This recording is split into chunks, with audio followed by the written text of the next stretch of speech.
ಮಾಧ್ಯಮಗಳಲ್ಲಿ ಜಮೀರ್ ಅಹಮದ್ ಸರ್ ಅವರ ವಿಚಾರ ಒಂದು ಚರ್ಚೆ ಆಗ್ತಿದೆ. ನಾನು ರಾಜ್ಯದ ಜನತೆಗೆ ಹೇಳಕ್ ಇಷ್ಟಪಡ್ತೀನಿ, ಜಮೀರ್ ಅಹಮದ್ ಸರ್ ಅವರ ಪಾತ್ರ ಇದರಲ್ಲಿ ಏನೇನೂ ಇಲ್ಲ. ಅದು ನಡೆದಿರೋ ವಿಚಾರ ಏನು ಅಂತ ತಮಗೆ ಸ್ಪಷ್ಟಪಡಿಸ್ತೀನಿ.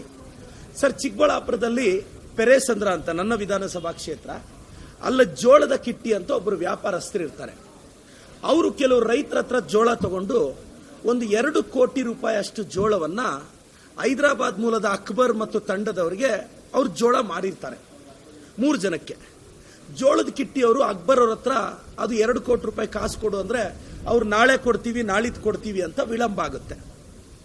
ಅದಾದ್ಮೇಲೆ ಆ ಘಟನೆ ಸ್ಥಳೀಯ ಪೊಲೀಸರ ಗಮನಕ್ಕೆ ಬರುತ್ತೆ. ಅಕ್ಬರ್ ಅವ್ರ ವಿರುದ್ಧ ಚೀಟಿಂಗ್ ಕೇಸ್ ಹಾಕ್ತಾರೆ.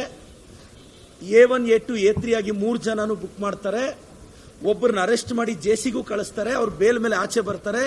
ಹೈಕೋರ್ಟ್ ಇಂದ ಅವ್ರೇನೋ ಸ್ಟೇನು ತರ್ತಾರೆ. ಇದು ನಡೆದ ಘಟನೆ. ಇವಾಗ ಏನ್ ಮಾಡ್ತಾರೆ ಅವ್ರ ವರ್ತಕರು, ಅವ್ರ ಪರಿಚಯ ಇರೋರೊಬ್ಬರ ಜೊತೆ ಜಮೀರ್ ಸರ್ ಹತ್ರ ಹೋಗಿ, ಸರ್ ನಾವು ದುಡ್ಡು ಕೊಡ್ತೀವಿ, ಸ್ವಲ್ಪ ಟೈಮ್ ಕೊಡಿಸಿ ಅಂತ ಕೇಳ್ತಾರೆ. ಅಲ್ಲಿ ಜೋಳದ ಕಿಟ್ಟಿ ಅವ್ರಿಗೆ ಮೋಸ ಮಾಡಬೇಕು ಅಂತಾನು ಏನೂ ಇಲ್ಲ, ಅವ್ರಿಗೆ ತೊಂದ್ರೆ. ಪಾಪ ಯಾರೇ ಒಬ್ರು ಮಿನಿಸ್ಟರ್ ಹತ್ರ ಹೋಗಿ ಅಣ್ಣ ಸ್ವಲ್ಪ ಟೈಮ್ ಕೊಡ್ಸೋಣ ಅಂತ ಕೇಳಿದ್ರೆ, ಹಂಗೆ ಜಮೀರ್ ಸರ್ ಹತ್ರ ಹೋದಾಗ ಜಮೀರ್ ಸರ್ ಫೋನ್ ಮಾಡಿ ಸ್ವಲ್ಪ ಟೈಮ್ ಕೊಡಿಸು ಬ್ರದರ್, ಅವರಿಬ್ಬರಿಗೂ ಕ್ಲಿಯರ್ ಮಾಡಿಸ್ತೀನಿ ಅಂತ ಹೇಳ್ತಾರೆ. ಇದರಲ್ಲಿ ಜಮೀರ್ ಸಾಹೇಬ್ರ ತಪ್ಪೇನೂ ಇಲ್ಲ. ಇಲ್ಲಿ ಜೋಳದ ಕಿಟ್ಟಿಯವ್ರಿಗೂ ನ್ಯಾಯ ಕೊಡಿಸ್ತೀವಿ, ಅಕ್ಬರ್ ಅವರಿಂದ ಬರಬೇಕಾಗಿರೋ ಹಣವನ್ನ ಅವ್ರಿಗೆ ವಾಪಸ್ ಬರಂಗೂ ನಾವು ಮಾಡ್ತೀವಿ. ಸೊ ಜಮೀರ್ ಸಾಹೇಬ್ರ ಮೇಲೆ ಈ ಬಿಜೆಪಿ ಜೆಡಿಎಸ್ ಅವರು ಇಲ್ಲ ಸಲ್ಲದ ಆರೋಪ ಮಾಡ್ತಾ ಇದ್ದಾರೆ. ಇದರಲ್ಲಿ ಜಮೀರ್ ಸಾಹೇಬ್ರ ಪಾತ್ರ ಎಳ್ಳಷ್ಟು ಇಲ್ಲ. ಈ ವಿಚಾರವನ್ನ ನಾವೆಲ್ಲ ಸಾಲ್ವ್ ಮಾಡ್ತೀವಿ.